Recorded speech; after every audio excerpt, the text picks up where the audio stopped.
ओम शांति। आज है 14 अप्रैल 2026। बाप दादा के महावाक्य हैं, मीठे बच्चे, देवता बनना है तो अमृत पियो और पिलाओ। अमृत पीने वाले ही श्रेष्ठाचारी बनते हैं। प्रश्न: इस समय सत्ययुगी प्रजा किस आधार पर तैयार हो रही है? बाबा उत्तर देते हैं, जो इस ज्ञान से प्रभावित होते हैं। बहुत अच्छा कहते हैं, लेकिन पढ़ाई नहीं पढ़ते, मेहनत नहीं कर सकते, वह प्रजा बन जाते हैं। प्रभावित होना माना प्रजा बनना। सूर्यवंशी राजा रानी बनने के लिए तो मेहनत चाहिए, पढ़ाई पर पूरा अटेंशन हो, याद करते और कराते रहें तो ऊंच पद मिल सकता है। गीत बजा है, तूने रात गवाई सो के। ओम शांति। बच्चों ने गीत सुना कि हमारा जीवन हीरे जैसा था, अब कौड़ी जैसा हो पड़ा है। यह तो कॉमन बात है। बाबा बहुत सहज रीति से समझाते हैं, जो छोटा बच्चा भी समझ सके। सत्यनारायण की कथा सुनाते हैं तो छोटे छोटे बच्चे भी बैठ जाते हैं, परंतु वह सत्संगों आदि में जो सुनाते हैं वह सब है कथाएं। कथा कोई ज्ञान नहीं, बनी बनाई कहानियां हैं। गीता की कहानी, रामायण की कहानी, भिन्न भिन्न शास्त्र हैं। जिनकी कहानियां बैठ सुनाते हैं वह सब हैं कथाएं। कहानियों से कोई फायदा होता है क्या?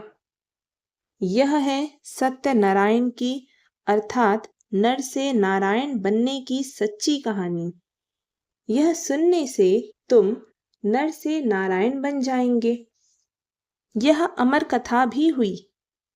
तुम निमंत्रण देते हो कि आओ अमर कथा तुमको सुनाए, तो तुम अमर लोक में चले जाएंगे, तो भी कोई नहीं समझते। शास्त्रों की कहानी सुनते आते हैं, मिलता कुछ भी नहीं।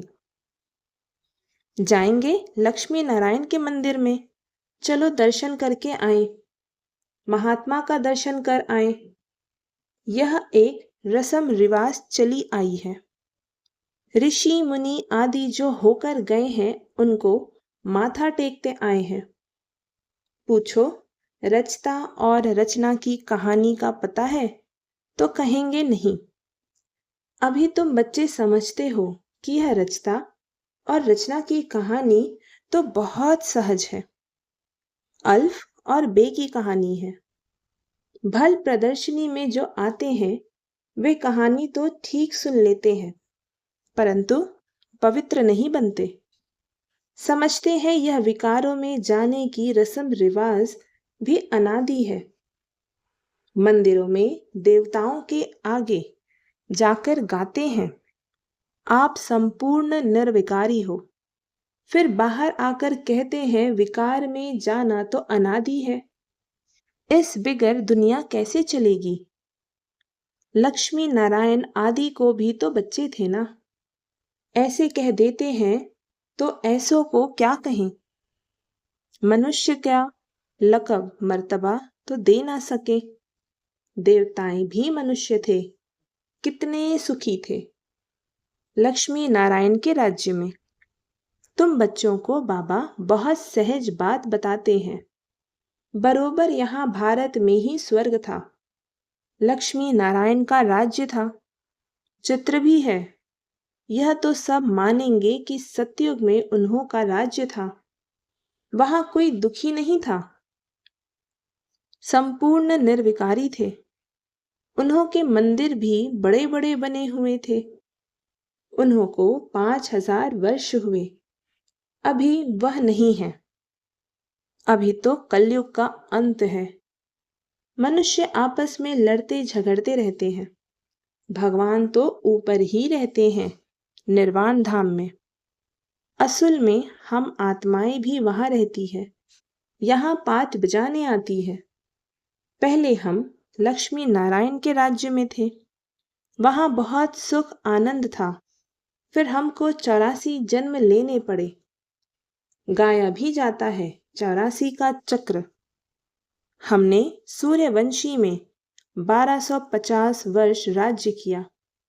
वहां अथाह सुख था, संपूर्ण निर्विकारी थे, हीरे जवाहरात के महल थे। हमने राज्य किया, फिर 84 जन्मों में आना पड़े। यह वर्ल्ड की हिस्ट्री ज्योग्राफी का चक्र फिरता रहता है। आधा कल्प सुख था, राम राज्य में थे, फिर मनुष्यों की वृद्धि होती गई। सतयुग में 9 लाख थे। सतयुग अंत में वृद्धि होकर 9 लाख से 2 करोड़ हो गए। फिर 12 जन्म त्रेता में बहुत सुख चैन में थे। एक ही धर्म था। फिर क्या हुआ? फिर रावण राज्य शुरू हुआ। राम राज्य और रावण राज्य देखो, बहुत सहज रीति से समझाता हूं। छोटे छोटे बच्चे भी ऐसे बताना चाहिए। और क्या हुआ? बड़े बड़े सोने हीरे जवाहरातों के महल अर्थक्वेक में अंदर चले गए। भारतवासियों के विकारी बनने से ही अर्थक्वेक हुई। फिर रावण राज्य शुरू हुआ। पवित्र से अपवित्र हो गए। कहते भी हैं सोने की लंका अंदर चली गई। कुछ तो बचा होगा ना, जिससे फिर मंदिर आदि बनाए होंगे। भक्ति मार्ग शुरू हुआ। मनुष्य विकारी होने लगे। फिर रावण राज्य चला तो आयु भी कम हो गई। हम निर्विकारी योगी से विकारी भोगी बन गए। यथा राजा रानी तथा प्रजा सब विकारी बन गए। यह कहानी कितनी सहज है। छोटी छोटी बच्चियां भी यह कहानी सुनाए तो बड़े बड़े आदमियों का मुंह नीचा हो जाए। अभी बाप बैठ सुनाते हैं, वही ज्ञान का सागर पतित पावन है। अच्छा, द्वापर में भोगी पतित बन गए, फिर और धर्म भी शुरू होते गए। अमृत का जो नशा था वह खल्लास हो गया। लड़ाई झगड़े होने लगे। द्वापर से लेकर हम गिरे। कलयुग में हम और ही विकारी बने। पत्थर की मूर्तियां बनाते रहे, हनुमान गणेश की। पत्थर बुद्धि होने लगे तो पत्थर की पूजा करने लगे। समझते थे कि भगवान पत्थर ठिक्कर में है। ऐसे करते करते भारत की यह हालत हो गई। अब फिर बाप कहते हैं, विष छोड़ अमृत पीकर पवित्र बनो और फिर राजाई लो। विष छोड़ो तो फिर तुम मनुष्य से देवता बन जाएंगे, परंतु विष छोड़ते नहीं हैं। विष के लिए कितना मारते, तंग करते हैं। तब तो द्रौपदी ने पुकारा ना।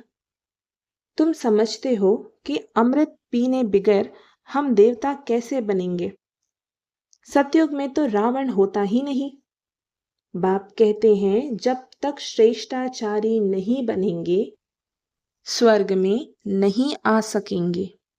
जो श्रेष्ठाचारी थे वह अब भ्रष्टाचारी बने हैं। फिर अब अमृत पीकर श्रेष्ठाचारी बनना है। बाप कहते हैं मामेकम याद करो। क्या गीता भूल गए हो? गीता रची मैंने, नाम डाल दिया कृष्ण का। इन लक्ष्मी नारायण को यह राजाई किसने दी? जरूर भगवान ने दी होगी। अगले जन्म में भगवान ने राजयोग सिखाया, नाम फिर डाला है कृष्ण का। तो समझाने की प्रैक्टिस करनी चाहिए। बहुत सहज कहानी है। बाबा को कितना समय लगा? आधा घंटे में इतनी सहज बात भी समझ नहीं सकते। इसलिए बाप कहते हैं सिर्फ एक छोटी कहानी बैठ किसी को समझाओ। हाथ में चित्र लो। सतयुग में लक्ष्मी नारायण का राज्य था। फिर त्रेता में राम सीता का राज्य। फिर द्वापर में रावण का राज्य हुआ। कितनी सहज कहानी है। बरोबर हम देवता थे, फिर क्षत्रिय वैश्य शूद्र बने। अभी अपने को देवता ना समझने कारण हिंदू कह देते हैं। धर्म श्रेष्ठ कर्म श्रेष्ठ से धर्म भ्रष्ट कर्म भ्रष्ट बन पड़े हैं। ऐसी छोटी छोटी बच्चियां बैठ भाषण करे तो सारी सभा में हियर हियर हो जाए।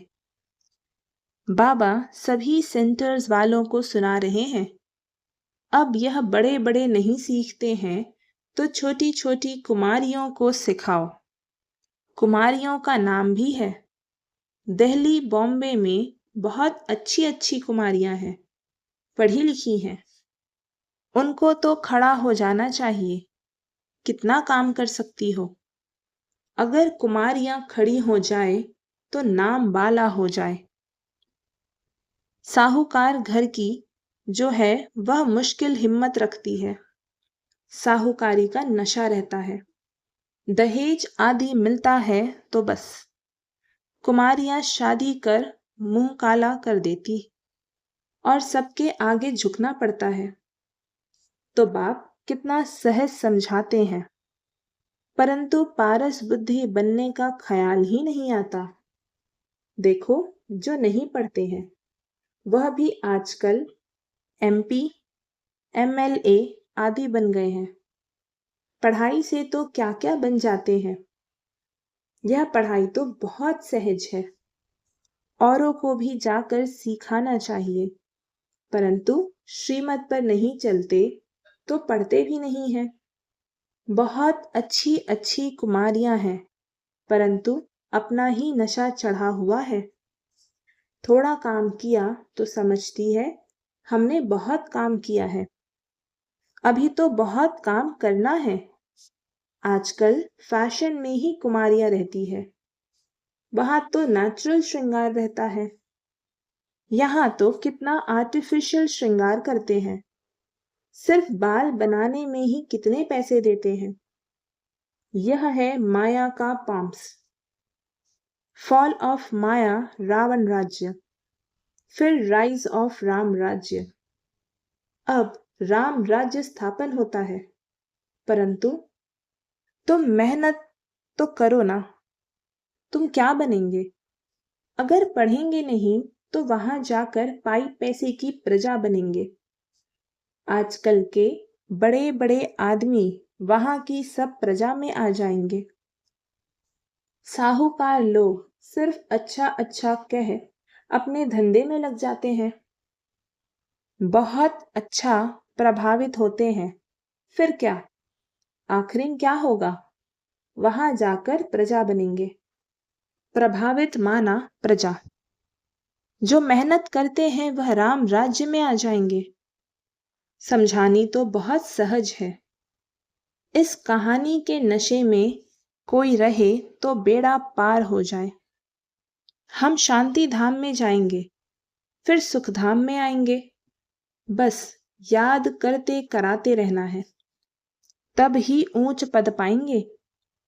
अटेंशन पढ़ाई पर देना है। चित्र हाथ में हो। जैसे बाबा जब लक्ष्मी नारायण की पूजा करते थे तो चित्र जेब में पड़ा रहता था। चित्र छोटे भी हैं, लॉकेट में भी हैं। उन पर समझाना है। यह है बाबा, उन द्वारा वर्षा मिल रहा है। अब पवित्र बनो, बाप को याद करो। कितनी नॉलेज है इन मेडल्स बैज में। इनमें सारा ज्ञान है। इन पर समझाना बहुत सहज है। सेकंड में बाप से स्वर्ग के जीवन मुक्ति का वर्षा कोई भी समझाए तो जीवन मुक्ति पद का अधिकारी बन जाए। बाकी पढ़ाई अनुसार ऊंच पद पाएंगे। स्वर्ग में तो आएंगे ना, पिछाड़ी में आएंगे तो सही ना। वृद्धि तो होनी है। देवी देवता धर्म ऊंच है, वह भी तो बनेंगे ना। प्रजा तो लाखों बनेगी। सूर्यवंशी बनने में मेहनत है। सर्विस करने वाले ही अच्छा पद पाएंगे। उनका नाम भी बाला है। कुमार का है, जनक है। अच्छा, सेंटर संभाल रही है, कोई खिटपिट नहीं है। बाप कहते हैं, see no evil, talk no evil, फिर भी ऐसी ऐसी बातें करते रहते हैं। ऐसे ऐसे क्या जाकर बनेंगे? इतनी सहज सर्विस भी नहीं करते हैं। छोटी छोटी बच्चियां भी यह समझा सकती है, सुना सकती है। बंदर सेना भी मशहूर है। सीताएं जो रावण की जेल में फंसी हुई हैं, उन्हों को छुड़ाना है। कथाएं तो क्या क्या बना दी है। ऐसे ऐसे कोई भाषण करे, बाकी सिर्फ कहते हैं फलाना बहुत प्रभावित हुआ। पूछो, तुम क्या बनना चाहते हो? सिर्फ दूसरों को कहेंगे इनका ज्ञान बहुत अच्छा है, खुद समझते कुछ भी नहीं। इससे क्या फायदा? अच्छा, मीठे मीठे सिकी लधे बच्चों प्रति माता पिता बाप दादा का याद प्यार और गुड मॉर्निंग। रूहानी बाप की रूहानी बच्चों को नमस्ते, और हम रूहानी बच्चों की रूहानी माता पिता बाप दादा को याद प्यार, गुड मॉर्निंग और नमस्ते। धारणा के लिए मुख्य सार है। पहली पॉइंट, पारस बुद्धि बनने के लिए पढ़ाई पर पूरा पूरा ध्यान देना है। श्रीमत पर पढ़ना और पढ़ाना है। हद की साहूकारी का नशा, फैशन आदि छोड़ इस बेहद सेवा में लग जाना है। दूसरी point, hear no evil, see no evil, कोई भी व्यर्थ बातें नहीं करनी है, किसी पर प्रभावित नहीं होना है। सबको सत्य नारायण की छोटी सी कहानी सुनानी है। आज का वरदान है, नए जीवन की स्मृति से कर्मेंद्रियों पर विजय प्राप्त करने वाले मरजीवा भव। जो बच्चे पूरा मरजीवा बन गए, उन्हें कर्मेंद्रियों की आकर्षण हो नहीं सकती। मरजीवा बने अर्थात सब तरफ से मर चुके, पुरानी आयु समाप्त हुई। जब नया जन्म हुआ तो नए जन्म, नए जीवन में कर्मेंद्रियों के वश हो कैसे सकते? ब्रह्मा कुमार कुमारी के नए जीवन में कर्मेंद्रियों के वश होना क्या चीज होती है, इस नॉलेज से भी परे। शूद्रपन का जरा भी सांस अर्थात संस्कार कहाँ अटका हुआ ना हो।